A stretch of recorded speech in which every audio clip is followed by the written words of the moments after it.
अब नामांकन दाखिल करने के बाद चुनाव प्रचार शुरू हो गया।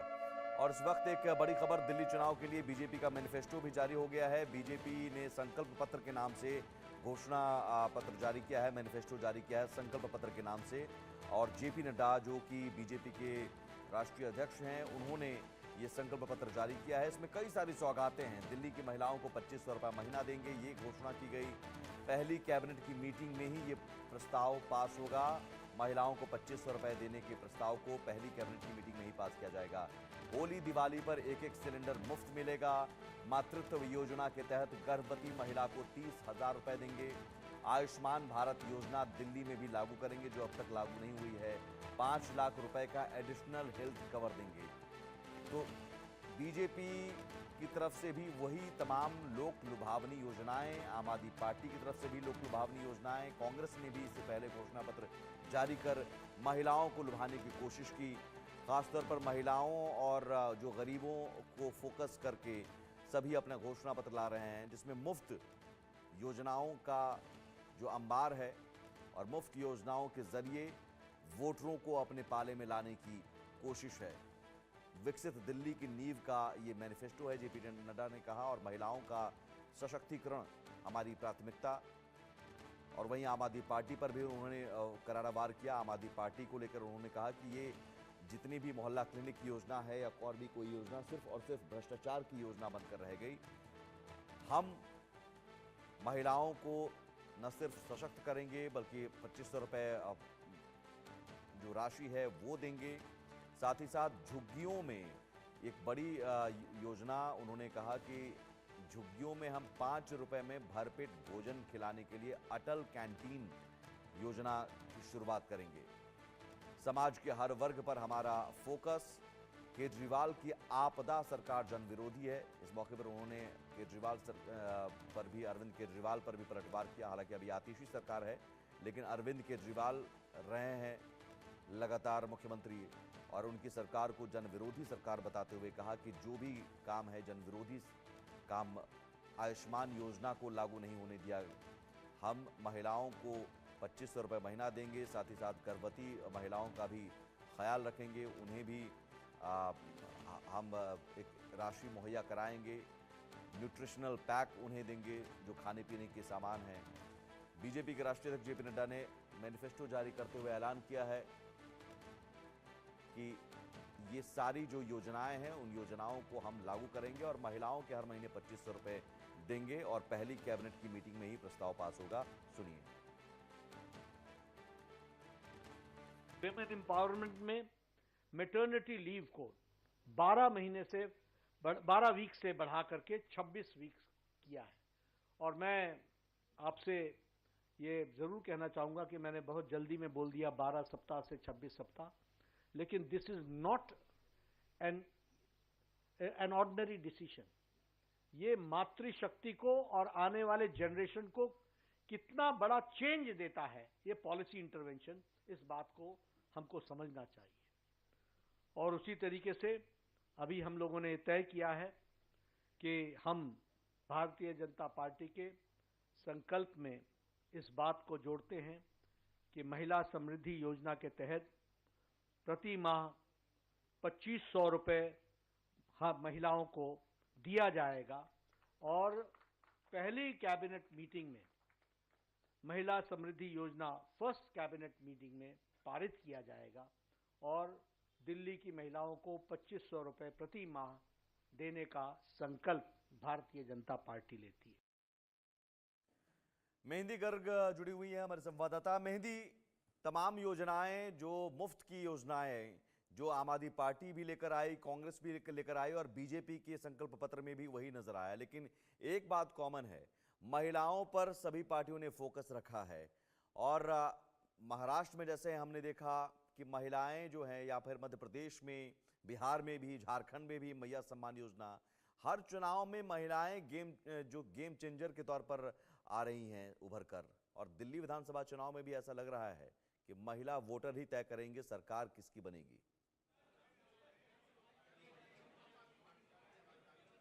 बिल्कुल सही कहा आपने, क्योंकि देखिए बीजेपी ने आज कह सकते हैं कि चुनावों का आगाज अपना संकल्प पत्र, पहला संकल्प पत्र जारी करके कर दिया है और इसमें मुख्य तौर से महिलाओं पर सबसे ज्यादा बातचीत करते हुए राष्ट्रीय अध्यक्ष जेपी नड्डा दिखाई दिए और महिलाओं के लिए जो योजनाएं हैं उनका ऐलान भी कर दिया गया है। जिस तरीके से महाराष्ट्र में महिलाएं जो है एक गेम चेंजर साबित हुई थी मध्य प्रदेश के चुनावों में भी, तो ऐसे ही अब महिला वोटर्स को साधने के लिए कह सकते हैं हर पॉलिटिकल पार्टी लगातार नई नई योजनाओं की घोषणा कर रही है। और इससे पहले अरविंद केजरीवाल ने भी 2100 रुपए देने की घोषणा की, उसके बाद प्यारी दीदी योजना के तहत कांग्रेस ने घोषणा की, लेकिन अब बीजेपी के पहले संकल्प पत्र में पहली ही बात महिलाओं की गई, जिसके तहत महिला समृद्धि योजना बोला गया है जेपी नड्डा की तरफ से और 2100 रुपए देने की जो वादा है वो बीजेपी की तरफ से महिलाओं को किया गया है।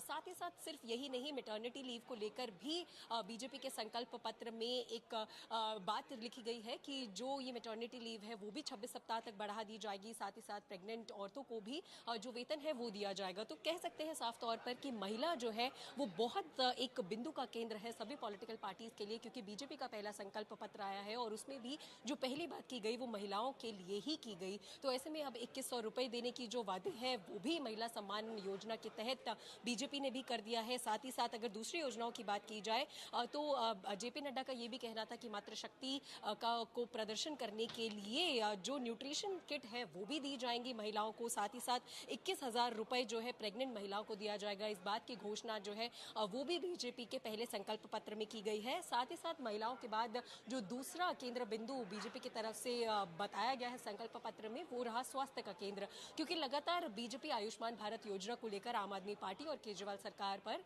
बहुत समय से आक्रामक भी है। हालांकि अभी आतिशी सरकार है जिस तरीके से भी आपने कहा, लेकिन केजरीवाल सरकार ही बोला जा रहा है बीजेपी की तरफ से, क्योंकि लगातार आयुष्मान भारत योजना को लेकर आम आदमी पार्टी पर प्रहार करती हुई बीजेपी दिखाई दे रही है। और अब आयुष्मान भारत योजना के तहत जो बुजुर्ग हैं उनको 5 लाख तक का मुफ्त इलाज देने की घोषणा भी आज कर दी गई है। साथ ही साथ सिर्फ इतना ही नहीं, इसमें 5 लाख जो है वो प्रधानमंत्री की आयुष्मान भारत योजना के तहत 5 लाख रुपए दिया जाएगा। और साथ ही साथ अगर दिल्ली में बीजेपी की सरकार बनती है तो दिल्ली सरकार की तरफ से भी एडिशनल 5 लाख रुपए दिए जाएंगे। तो ये आंकड़ा कह सकते हैं कि 10 लाख रुपए कर दिया गया है, जो कि बुजुर्गों के इलाज के लिए बीजेपी की तरफ से इस संकल्प पत्र में जिसकी घोषणा की गई है। तो इन दोनों ही योजनाओं को एक मुख्य घोषणा कह सकते हैं। और साथ ही साथ जेपी नड्डा ने आम आदमी पार्टी को एक बार फिर से आपदा सरकार कहते हुए कहा कि इन सभी योजनाओं में भ्रष्टाचार आम आदमी पार्टी ने किया और जल कल्याण की ये पार्टी नहीं है। और ऐसे कई आरोप जो है वो जेपी नड्डा की तरफ से लगाए गए संकल्प पत्र को जारी करते हुए। और ये भी कहा गया कि जो भी जन कल्याण की योजनाएं फिलहाल दिल्ली में राजधानी में चल रही है उन सभी को आगे भी लागू किया जाएगा, वो सभी चलती रहेंगी, लेकिन एक बेहतर तरीके से और उन सभी में बेहतर तरीके से बदलाव भी किए जाएंगे। ये बदलाव की बात करते हुए उन्होंने एक उदाहरण भी दिया, ट्रांसपोर्ट का उदाहरण उन्होंने देते हुए कहा कि डीटीसी में महिलाओं के लिए टिकट तो फ्री कर दी गई है, लेकिन ट्रांसपोर्ट की जो बसेस हैं उनमें इजाफा नहीं हुआ है। तो बीजेपी इस तरीके के जो योजनाएं हैं उनको और बेहतर करने का काम करेगी। तो इस तरीके से पहला संकल्प पत्र जारी हो गया है बीजेपी का, जिसमें महिलाओं को लेकर मुख्य तौर पर बात की गई है। साथ ही साथ स्वास्थ्य की जितनी योजनाएं होंगी उसको लेकर भी जो बात है वो बीजेपी की तरफ से फिलहाल इस संकल्प पत्र पहले संकल्प पत्र में सामने रखी गई है। सरकार आएगी तो मोहल्ला क्लिनिक भी जारी रहेगा, बसों में महिलाओं के लिए मुफ्त यात्रा भी जारी रहेगी, बिजली पानी मुफ्त, बल्कि उससे ज़्यादा ही बिजली के यूनिट मुफ्त देने की बात हुई है। तो क्या ये मजबूरी है बीजेपी की? यहाँ पर जेपी नड्डा को ये कहना पड़ा कि जो भी आम आदमी पार्टी की योजनाएं हैं हम उसे लागू करेंगे, वो योजनाएं चलती रहेंगी, बंद नहीं होगी, क्योंकि इस तरह का डर अरविंद केजरीवाल की ओर से दिखाया जा रहा है लोगों को कि अब बीजेपी की सरकार आ गई तो आपको जो मुफ्त मिल रहा है वो बंद कर देंगे। तो इस डर की वजह से ये बोलना पड़ा स्पेशली कि ये योजनाएं लागू रहेंगी, चलती रहेंगी। बिल्कुल, देखिए जिस तरीके से दिल्ली में फिलहाल फ्रीबी कल्चर जोरों शोरों से देखा जा रहा है, पिछले 10 साल से अरविंद केजरीवाल की सरकार में बहुत सी फ्री योजनाएं दिल्ली वालों को दी गई, तो उसके बाद कहीं ना कहीं कह सकते हैं कि बीजेपी का भी ये जो संकल्प पत्र आया है उसको देख रेख में रखकर ही बीजेपी का संकल्प पत्र भी लिखा गया है। क्योंकि लगातार अरविंद केजरीवाल ये कह रहे हैं कि जो भी मुफ्त की योजनाएं हैं वो सभी बीजेपी बंद कर देगी, लेकिन आज जेपी नड्डा ने भी साफ तौर पर यह कहा कि जितनी योजनाएं हैं वो चलती रहेंगी, उन्हें बेहतर किया जाएगा। जैसे कि बिजली और पानी की आपने बात की, तो बिजली जो अभी 200 यूनिट फ्री मिलती है, आगे आने वाले संकल्प पत्रों में बीजेपी उसे 300 यूनिट तक फ्री देने का भी वादा कर सकती है। साथ ही साथ मुफ्त पानी का जो एजेंडा है वो भी बीजेपी के मैनिफेस्टो में रहेगा। उसके अलावा ट्रांसपोर्ट में जो डीटीसी में अभी महिलाओं को मुफ्त जो ट्रैवल है वो मिलता है, तो ये ऐसा भी हो सकता है कि आगे आने वाले संकल्प पत्र में जो स्टूडेंट्स हैं, स्कूल के बच्चे हैं, उनका भी जो ट्रैवल है वो डीटीसी की बसों में फ्री कर दिया जाए। बीजेपी के संकल्प पत्र में ऐसा पेश किया जा सकता है। तो कह सकते हैं कि जो अरविंद केजरीवाल की फ्रीबी कल्चर है उसको अब बीजेपी भी कहीं ना कहीं राजधानी में अपनाती हुई दिख रही है, क्योंकि एक जो वोट बैंक है, क्योंकि हम भी लगातार ग्राउंड पर रहते हैं, तो बहुत से लोग, क्योंकि दिल्ली में बहुत बड़ा इलाका है जो झुग्गी झोपड़ी का इलाका है, जो ऑटो चालक हैं, उनके लिए केजरीवाल की जो फ्री कल्चर है, जो फ्रीबी है, जो ये योजनाएं हैं, वो बहुत ज़्यादा कारगर साबित होती है। तो ऐसे में कहीं ना कहीं बीजेपी भी एक जो लेवल है वो उस पर आना चाह रही है राजधानी में, ऐसा माना जा सकता है, क्योंकि आम आदमी पार्टी के साथ टक्कर का मुकाबला है। आम आदमी पार्टी लगातार योजनाओं की घोषणाएं भी कर रही है, चाहे वो संजीवनी योजना हो, चाहे वो 2100 रुपए देने की योजना हो, जिस पर लगातार बीजेपी प्रहार तो कर रही है, क्योंकि एक तरह आज भी से जेपी होड़ नड्डा ने कहा कि लगी जो हुई है संजीवनी मेहंदी योजना कि अरविंद हम केजरीवाल के बिल्कुल तीनों सियासी पार्टियों में एक तरह से होड़ लगी है दिल्ली विधानसभा चुनाव में कि वोटरों को लुभाने के लिए कौन कितना ज़्यादा मुफ्त देता है, कौन कितना ज़्यादा वो पैसे देता है, और उसी होड़ में सब लगे हुए हैं। अब वोटरों को तय करना है कि किसके वादे पर वो भरोसा करे। बहुत शुक्रिया मेहंदी। ये संकल्प पत्र जो जारी किया गया है, ये बताया जा रहा है कि पहला भाग है, आने वाले दिनों में दूसरा भाग जब जारी होगा उसमें हो सकता है छात्रों के लिए, क्योंकि अरविंद केजरीवाल ने आज मांग कर दी कि छात्रों के लिए मेट्रो में 50% छूट दीजिए, और इस बीच छात्रों को डीटीसी बस में फ्री बस सेवा करने को लेकर भी अरविंद केजरीवाल ने आज योजना का ऐलान किया कि हम आएंगे तो अब महिलाओं के लिए तो मुफ्त बस सेवा है ही, छात्रों के लिए भी मुफ्त बस सेवा। तो एक तरह से डीटीसी बस सेवा जो है मुफ्त बस सेवा बन जाएगी। तो बीजेपी के सामने भी ये मजबूरी है कि वो युवाओं और महिलाओं को लुभाने के लिए इस तरह की योजना लेकर आए, और महिलाओं और युवाओं के बूते सरकार ज़रूर बनती है, बिगड़ती है, किसी भी की सरकार बनती है किसी भी राज्य में, और ये बड़ी संख्या में ये वोटर्स होते हैं। तो यहाँ देखना होगा कि क्या दूसरा भाग में क्या होता है। लेकिन एक बड़ी बात, बीजेपी को भी उसी लाइन लेंथ पर चलना पड़ा जिस लाइन लेंथ पर आम आदमी पार्टी चल रही है। ये ज़रूर है कि जेपी नड्डा ने कहा कि अरविंद केजरीवाल की सरकार या जो भी आम आदमी पार्टी की सरकार है वो सिर्फ घोषणाएं करती है, व्यवस्था में बदलाव की कोशिश नहीं की गई, ट्रांसपोर्टेशन को बेहतर करने की कोशिश नहीं की गई। हम आएंगे तो मुफ्त बस सेवा तो रहेगी, लेकिन ट्रांसपोर्टेशन को